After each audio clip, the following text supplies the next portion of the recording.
Welcome to The Explainer. Today, we're talking about what really happens after you get a hip or a knee replacement, especially if you're someone who wants to get back to an active life. We're talking about going from constant pain to, well, bionic potential. But it's not as simple as just swapping out a part. So after the surgery, you get this incredible new joint, right? But what you also get is a brand new rule book.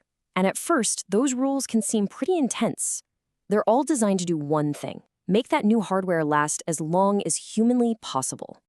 And this quote from a karate practitioner with a hip replacement, man, it just sums it all up. Official recommendations from big groups like the American Academy of Orthopedic Surgeons, they warn against high-impact activities. Think about it: stomping, shear forces, explosive movements. One source even calls it poison for prosthesis. And yet, despite all those warnings, you hear these amazing stories about people who just seem to defy the rules. You've got guys like Ray Rodriguez, who, after a robotic-assisted hip replacement, went on to earn a 5th-degree black belt just a year later. Or David, a professional karate instructor who was back teaching in his dojo only 6 weeks after his knee replacement. This creates a real dilemma for anyone who loves to be active. What can you really do? What are the actual risks? And how in the world do you get back to what you love without wrecking that super expensive new hardware you just got inside your body? Okay, so your journey back doesn't start months down the road. Nope, it starts the second you wake up from surgery. That first 24 hours is absolutely critical. And the old way of thinking, weeks spent in a hospital bed, that's long gone.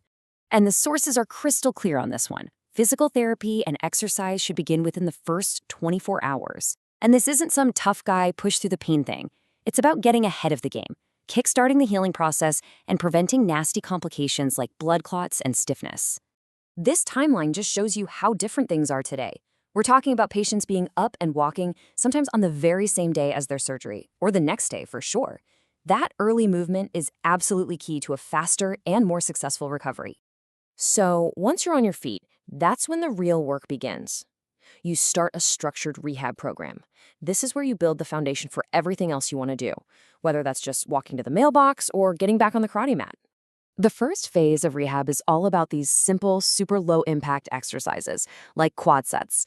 Now, this isn't about building massive muscles. It's more like waking up and reactivating the muscles around the joint that just went through a major trauma, all without putting any stress on the new implant itself. And exercises like these are absolutely essential. They improve your strength, they start restoring your range of motion, and most importantly, they build the stability you're going to need for any future activity. This is your homework. It's non-negotiable. So why all the rules? Why all the caution?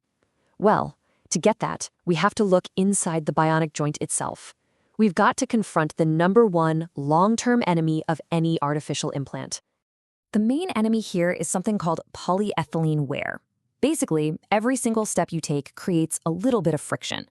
Now, over millions of cycles, that friction can cause microscopic particles of the plastic liner to break off. Your body's immune system sees these particles, freaks out, and attacks them. And that can lead to inflammation, and eventually, the whole implant can start to loosen. Not good. I love this analogy from a martial artist with a hip replacement. He just nails it. Your activity level directly affects how long your implant lasts. And the science backs this up. The relationship between the load on the joint and the wear on it, it's exponential. A little more force means a lot more wear over time. But here's the really good news. The technology has gotten so much better. The plastics used today are not your grandfather's plastics. We're talking about new materials like highly cross-linked polyethylene, or HXLP. It has a molecular structure that's way more resistant to wear. Some lab studies show it reduces wear by over 80%. And when you add ceramic components, you can get even less friction, extending the implant's life even further.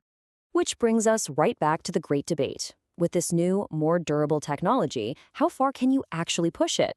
Can you go back to high-impact sports? The answer is, well, it's complicated.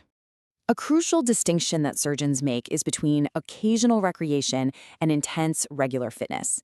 A ski trip once a year might be fine, but jogging several times a week, that's a completely different ballgame because of the massive cumulative load it puts on that implant.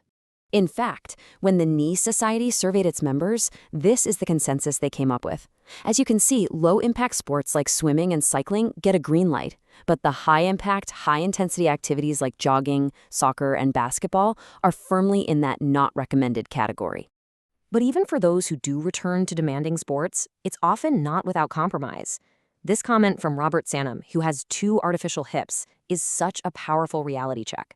He had to adjust his training, give up his club, and accept that some movements, like sidekicks, are simply gone for good. So what's the ultimate takeaway here? It's this: a successful return to an active life is a partnership. It's about way more than just what the surgeon does in the operating room. It's a true collaboration between you and your surgeon. It requires a deep commitment to that foundational physical therapy, a solid understanding of the incredible technology that's now a part of you, and an honest conversation about what your goals are and what's realistically achievable. Look, a replacement isn't the end of an active life. Not at all. But it is a new beginning with a different set of rules. The technology has its limits, but the real choices are up to you. It's a partnership between your ambition, your body, and your medical team. So, what's your next move going to be?